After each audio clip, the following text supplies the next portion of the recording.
নমস্কার বন্ধুরা, welcome back to my channel another একটা নিউ ব্লগ নিয়ে আজকে আবারও চলে এসেছি।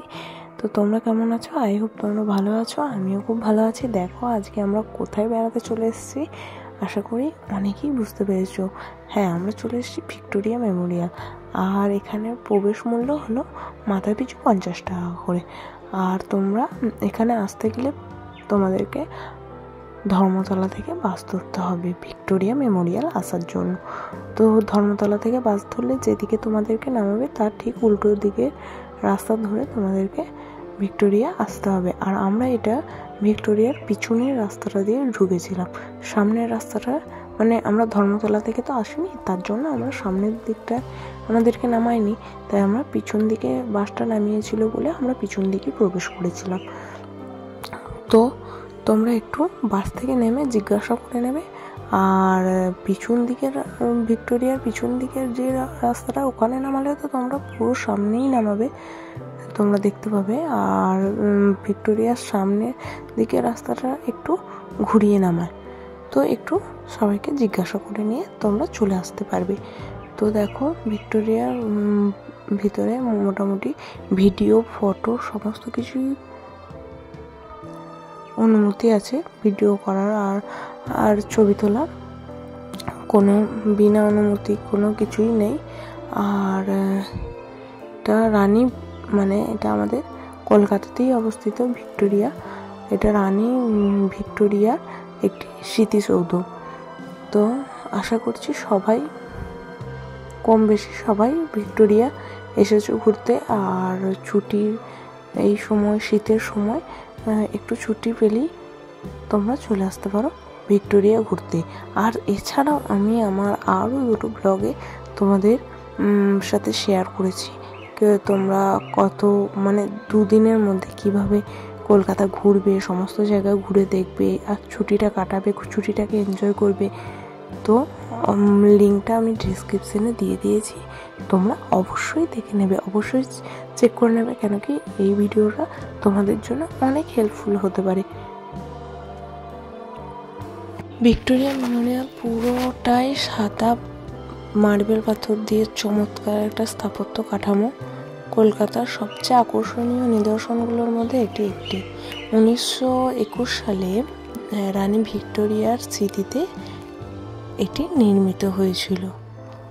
তো দেখো এই ভিক্টোরিয়ার ভিতরেই এই ওয়ালগুলোতে এত সুন্দর মানে পেন্টিংগুলো খুব খুব ভালো লাগছিল। আর এটা দেখো বাংলার নবাব নাজিমের সিংহাসন ছিল, যেটা পুরোটাই পাথরের।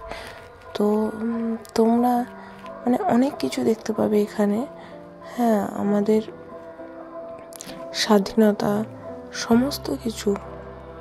এই দেখো এই বড় বড় তরোয়ালগুলো, তারপরে পিস্তল, এইগুলো তো অনেক রকম অনেক কিছু মানে নিদর্শন আছে এখানে, যেগুলো তুমি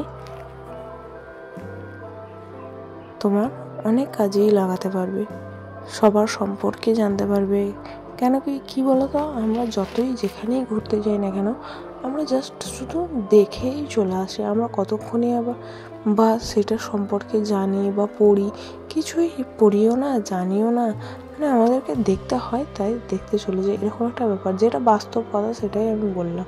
মানুষ কতক্ষণ পড়ে, কিছুক্ষণ পড়লো হয়তো দেখলো, ব্যাস, তারপরে আর তার ধৈর্য থাকে না যে এই বিষয়গুলো এতটা লেখা পড়তে এখন অনেকক্ষণ সময় লাগবে, তার জন্য আমরা অনেক কিছুই মিস করে যাই।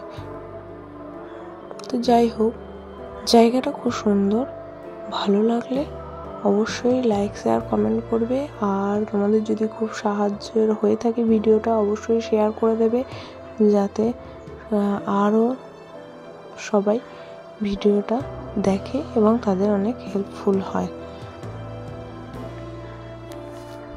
রানী ভিক্টোরিয়া যখন দিল্লির দরবারে ভারত সাম্রাজ্যেশ্বরী উপাধি গ্রহণ করেছিলেন, তখন একটা বাণী বলেছিলেন।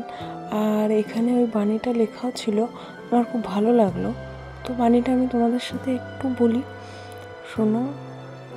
আমার আশা ও বিশ্বাস যে বর্তমান উপলক্ষ হইতে আমি ও আমার ভারতীয় প্রজাবৃন্দ ক্রমশ হইতে দৃঢ়তর স্নেহের বন্ধনে পরস্পর মিলিত হইতে পারিব এবং তাহাদের মধ্যে সর্বোচ্চ পদস্থ ব্যক্তি হইতে নিম্নতম স্তরের লোকেরা পর্যন্ত সকলেই প্রাণে অনুভব করিতে পারিবেন যে আমার শাসনতন্ত্রে তাহাদের সকলের জন্য স্বাধীনতার, সাম্য ও ন্যায় বিচারের মৌলিক নীতিগুলি সম্যক রক্ষিত হইয়াছে এবং তাহাদের সুখ শান্তি বিধান, তাহাদের সৌভাগ্য সমৃদ্ধি বর্ধন ও তাহাদের কল্যাণ সাধনেই আমার সাম্রাজ্য পালনের চিরন্তন উদ্দেশ্য ও চরিত্র লক্ষণ। এখানে আমাদের অনেক সংগ্রামীদেরও অনেক কথাই আছে যেগুলো খুব সুন্দরভাবে তুলে ধরা হয়েছে। খুব ভালো লাগলো ঘুরে। যাই হোক, ঘোরা আমাদের কমপ্লিট। ভিডিওটা ভালো লাগলে অবশ্যই লাইক, শেয়ার, কমেন্ট করবে, তাহলে আমিও বুঝতে পারবো আপনাদের ভিডিওটা কতটা পছন্দ হয়েছে। ধন্যবাদ।